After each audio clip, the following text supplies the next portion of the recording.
Having trouble choosing your loops or samples? Well, no more. Today, you'll learn how to use any sample of any key together successfully.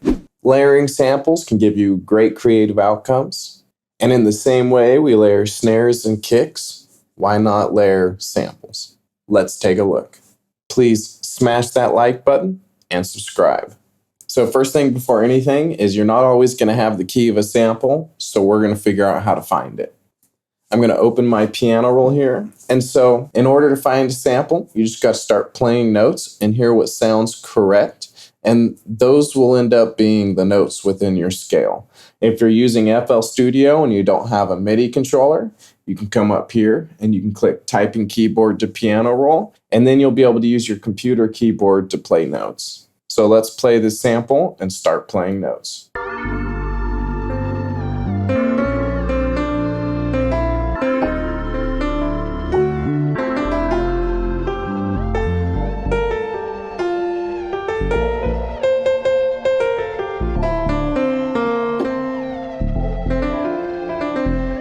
So I played notes throughout and I found this.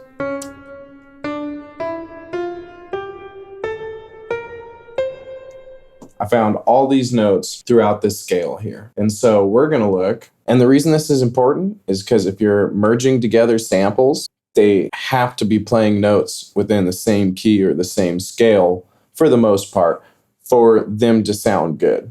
And so our main mission and objective is to match keys and scales. But fear not, if they don't match, doing this kind of stuff, I'll show you how to make a match. So first things first, to identify the scale is we're going to look for two gaps. I'm going to add a couple notes to make this easier. Okay, and I want you to notice we got a section with 3 gaps here. 1, 2, 3, as well as a section with 2 gaps. 1, 2. The note at the beginning of the section with 2 gaps is going to be the scale. So that is an F major scale. And just for teaching purposes, this is the difference between whole steps and half steps. A whole step is all the way across. A half step is no gap, just like that. The major scale goes in a whole, half, whole, half. So that means from the F, whole, half, whole. We ended at D, whole, half. And thus, we get our 1, 2 gaps because our 2 whole steps to start off with. If you don't want to remember music theory or learn whole steps, half steps, just remember the 2 gaps. So we know this is an F major, right? But I want to show you something. This is the original sample. And if you'll notice, it's in D minor. So why is that? Well, let me show you the D minor scale.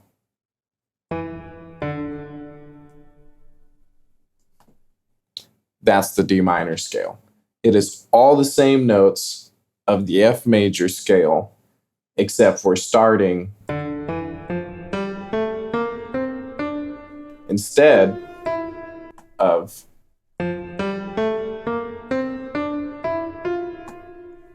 and that is because everything comes out of the major scale, which is the secret to how we're going to merge any sample together by pitch shifting.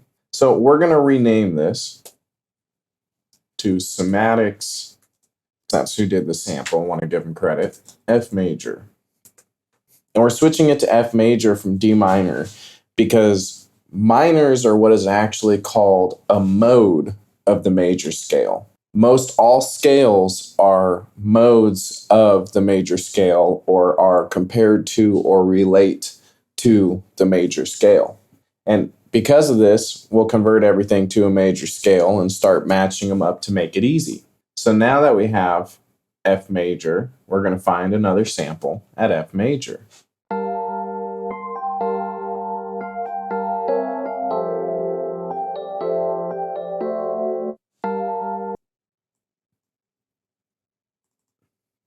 For using FL Studio, we're going to come to stretch. That way the pitch doesn't change because we have the pitch exactly where we want it to be at. We're going to make sure that underneath our audio clips option, we have stretch turned on, and we're just going to fill this out through the playlist.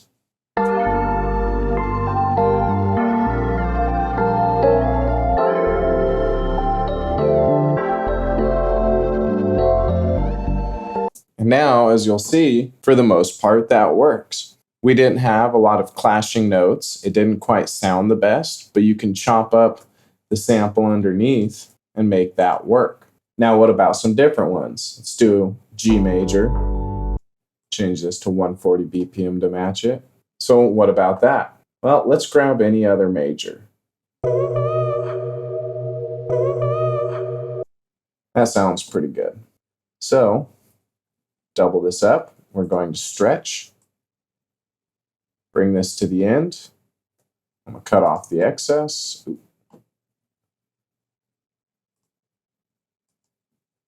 Now, if we listen, pretty nasty. Now, we're going to go back to our trusty dusty keyboard. We have G major on the top, B major on the bottom. And this is as simple as it gets. B major, G major. And we're going to look at what's the shortest way to get there. If we go up, 1, 2, 3, 4, 5, 6, 7, 8, that's a lot. If we go down, 1, 2, 3, 4. Now we're only 4 semitones down. So we can do this multiple ways. B major to G major, I can either just drop it 4 semitones, and you're always going to want to make sure stretch is on. If I don't have stretch on, I drop it 4. It's going to do that. So I want stretch to be on. That way my pitch and my time are separate. And so I actually didn't turn stretch on before. So when I stretched it the first time, it was pitched different. So let's listen again and see what the pitch is now.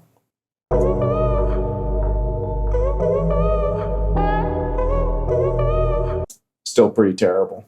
So 4 semitones down though.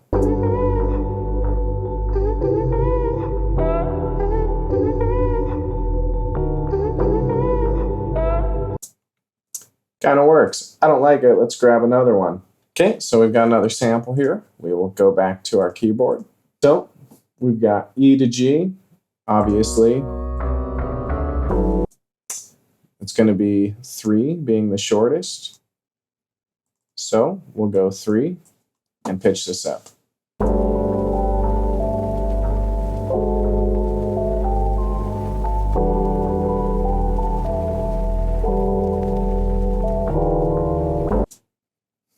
Not quite perfect, but close enough to cut up and use different parts. Now, I could also, instead of moving the other one up 3, move this one down 3. Because then we'd be coming from G down to E.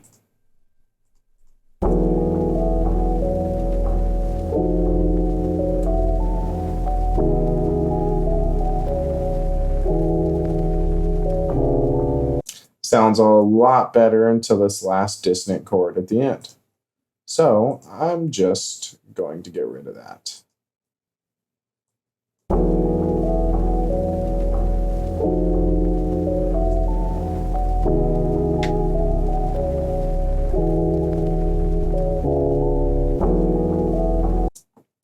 Right? Something else we can do is we can add up to make 3. Go down 2 with this one. Go up 1 with this one.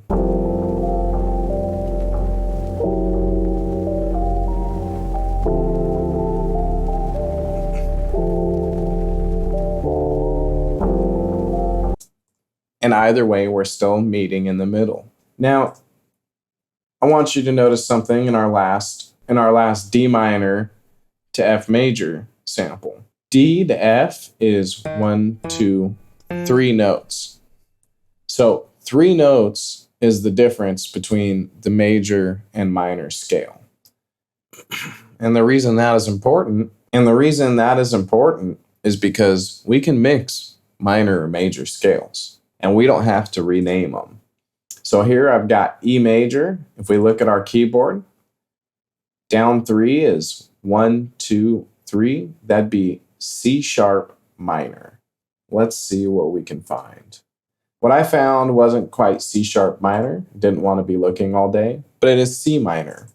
So to go from C minor to C sharp minor, we're going to go from here to here. It's only up 1. So if I move this up 1, we keep our stretch on. I come here and I reset the pitch so that this really is E major. Let's turn this down.